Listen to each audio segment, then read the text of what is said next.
Premium klassdagi monitor ko'rish xohlaganlar uchun Asus'dan ROG Strix XG27ACSW deb nomlangan ajoyib oq ko'rinishdagi monitorimiz bugun obzorini boshlaymiz. Xuddi shunaqangi texnik o'lchamlarga ega bo'lgan TUF Gaming'dan deyarli 2 barobar qimmat. Nimaga? Bu videoni ko'rib oxirigacha o'zingizlar uchun xulosa chiqarib olsanglar bo'ladi. Agar biladiganlar bo'lsa, hozirroq pauzaga qo'yib, kommentariyga o'z fikringizni yozib qoldiringlar. Ungacha biz unboxingni boshlaymiz.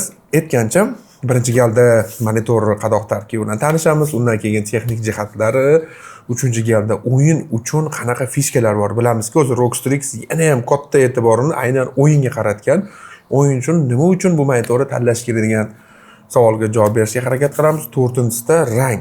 Ya'ni faqat o'yin uchun emas, demak, monitor olib qo'yib, montaj qilaman, Photoshop ishlataman, 3D grafika ishlagan bo'ladimi degan savolga ham javob berishga harakat qilamiz. Yakunda shu monitor dizayni va monitor haqidagi yakuniy xulosamizni bilib olsanglar bo'ladi. Demak, boshlaymiz. Qadoq tarkibi bilan tanishish aytgancha, va strelkasi bor. Burchakda pastga qaragan, ya'ni bu qismi pastda bo'lishi kerak degan joy. Shunda monitorni to'g'ri ochamiz. Ya'ni to'g'ri ochgan paytda o'z monitor eng oxirida ochilishi kerak. Yuqori qismida esa birinchi oyog'i, noshkalari chiqishi kerak. Agar endi sizlar monitor haqida videolarni ko'rayotgan bo'lsanglar, birinchi oyoqlarini yig'ib, keyin monitorga o'rnatishimiz kerak bo'ladi.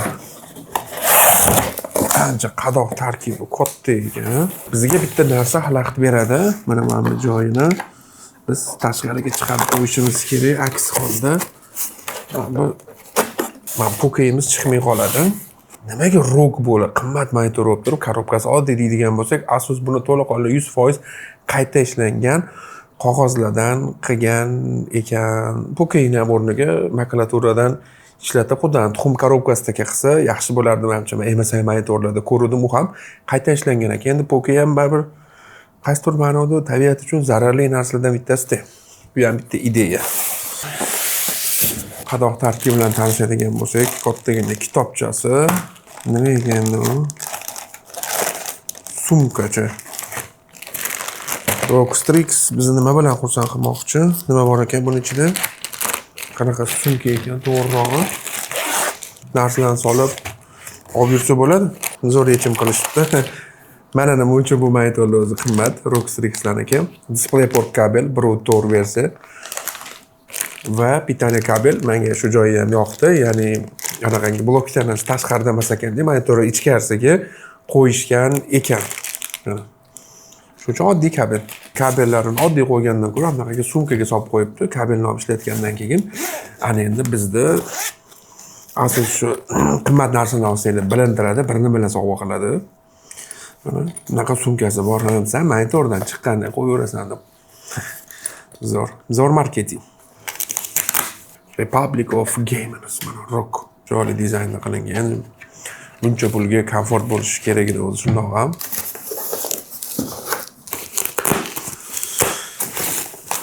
Oyog'ini yig'ib olamiz. Mana oyoq provardlariga juda ham o'xshab ketar ekan. Orqadagi yozuv odam jinni qilyapti. ROG degan yozuv. Mana kattaroq kadrda biz ko'rsatamiz sizlarga. Premium klassga kelyapti haqiqatdan. ROG degan yozuvni ko'rasizlar. Ya'ni hech qanaqa ruchnoy bir nimalar qilinmaydi, o'rnatilmaydi. Shundoq buni olib qo'yamiz. O'zi shaqqa etib usha oladi. Juda ham qulay, ixcham yig'iladi. Orqa qismiga mabitiga xuddi kameralarnikiga o'xshagan joyi bor.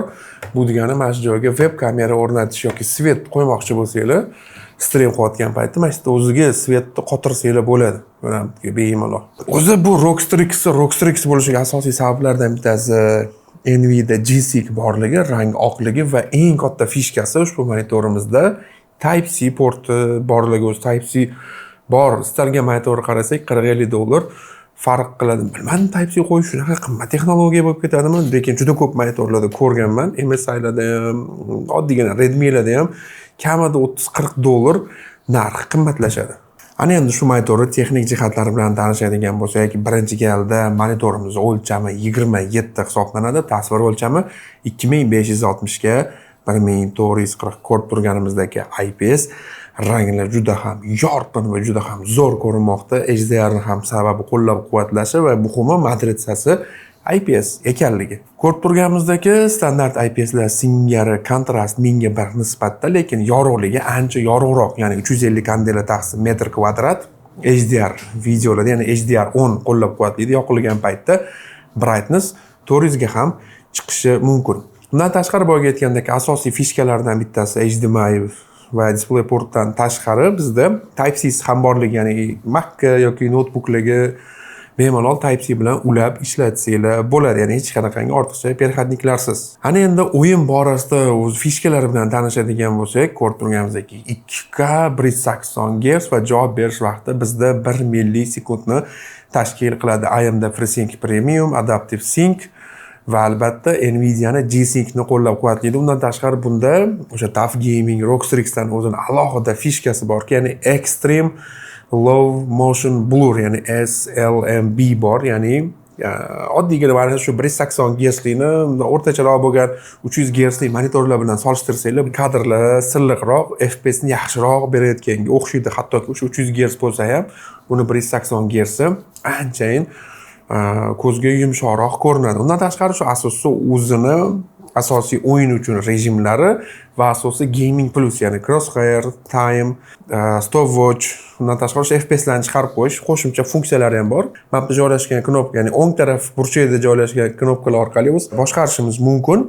O'ng taraf pastida o'chirib yoqish, ikkinchisi o'yin uchun turli rejimlar bo'lsa, birinchisi o'yin uchun qo'shimcha funksiyalar hisoblanadi. X bekor qilish va joystick orqali menyuga kirib chiqishimiz mumkin. Menyuni ochgan paytimizda mana gaming plus funksiyalari, ya'ni FPS chiqarib qo'yishimiz mumkin, crosshair, timer kabi funksiyalari bor. Rockstrix eng aqlli yechimi esa crosshair, ya'ni shu pritselda ham dynamic crosshair, ya'ni rang qanaqa bo'ladigan bo'lsa, o'shanga misol uchun qoraroq joyga borsanglar yorug'roq pritsel, yorug'ga chiqqan bo'lsanglar qoraroq bo'lgan pritsel ko'rsatadi, ya'ni dynamic o'zgaruvchi.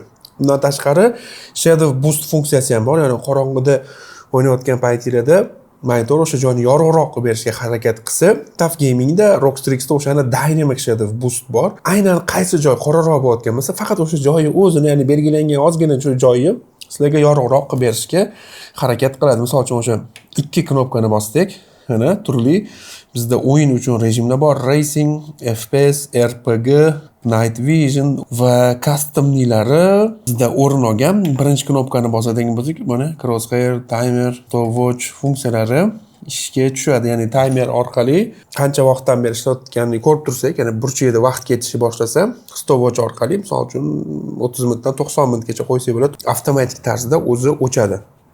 Bu menimcha juda ham qulay, ayniqsa yosh bolalarga ushbu monitor, ya'ni kompyuter yoqib bergan bo'lsanglar, shu taraflama zo'r. TUF Gaming bilan solishtirsak, buni asosiy katta farqi o'sha Type-C'si borligi va ergonomik podstavka, bu ham qaysidir ma'noda $20-30 ortiqcha qulaylik beradi albatta, va eng katta asosiysi bu yerda rang ko'rsatish maydonlari nisbatan kattaroq, ya'ni rangga yana ham yaxshiroq bu yerda e'tibor berilgan. Sababi sRGB bizda 133% monitor ko'rsata olsa, hattoki DCI-P3 97% ko'rsatadi. Juda ham ko'plab monitorlarga qarasak ham 300 atrofida, ularda 95 qiymati.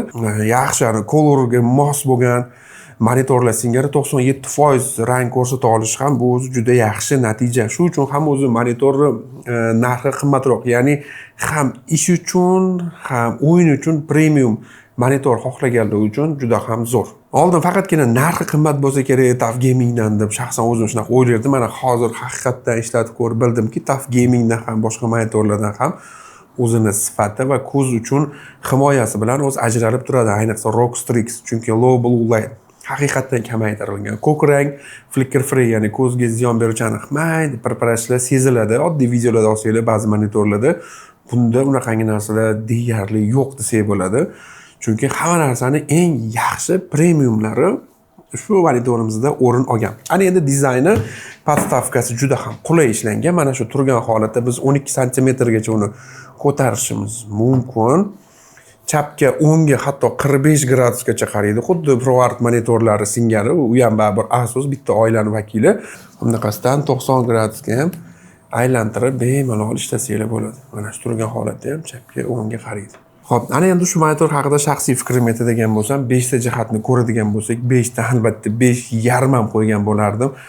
Juda ham sifatli bo'lgan rang ko'rsatishi, qulay postavkasi, Type-C bor, rangi oqligi, bemalol istalgan soha vakiliga to'g'ri keladi. Bitta muammo shu monitorda faqat puli qolgan monitorlarga nisbatan albatta premium segment bo'lgani uchun ozgina qimmatligini aytmasa, fishkalarga sarflangan pullarni o'zi olib tashlasak ham o'zi 300 atrofidagi monitor bo'lib qoladi o'zi bu. Shuning uchun ham 300 atrofidagi monitor bilan solishtirsak, haqiqatan shu monitorimiz ancha yaxshi. Chunki Asus ROG Strix, TUF Gaming bu monitorlarni ishlatib ko'rganlar o'zi juda ham yaxshi bilishadi. Albatta siz ham montaj uchun, ham color uchun, qolaversa orada o'yin o'ynab turishni yoqtirsanglar, marhamat, shu monitor sizlarni shunchaki Edge do'konda kutib turibdi. Hoziroq xarid qilsanglar bo'ladi. Bunaqa monitorlar ko'p emas, shuning uchun tez-tez shoshilib qolinglar, mabodo tugab qolmasidan oldin demoqchiman. Video yoqayotgan bo'lsa, kommentariyada fikringizni kutib qolamiz. Like bosish, yaqin do'stlarga yuborib qo'yish esdan chiqmasin. Sizlar bilan esa keyingi videolarda ko'rishguncha baribir mana shunga yo'q qotdi demak. Zo'raygan. Shunaqa narsalar bilan qiziqtirib qo'yadi o'zi. Yetgancha menga baribir backstage ketyapti-yu, telefon qo'ysanglar ham bo'ladi mana bu joyga. Endi bu hozirgi kunda yengillik bo'lmagani uchun buni alohida gapirib o'tirmadik, chunki oddiygina MSI $100 monitorlar atrofida ham bunaqa fishkasi bor.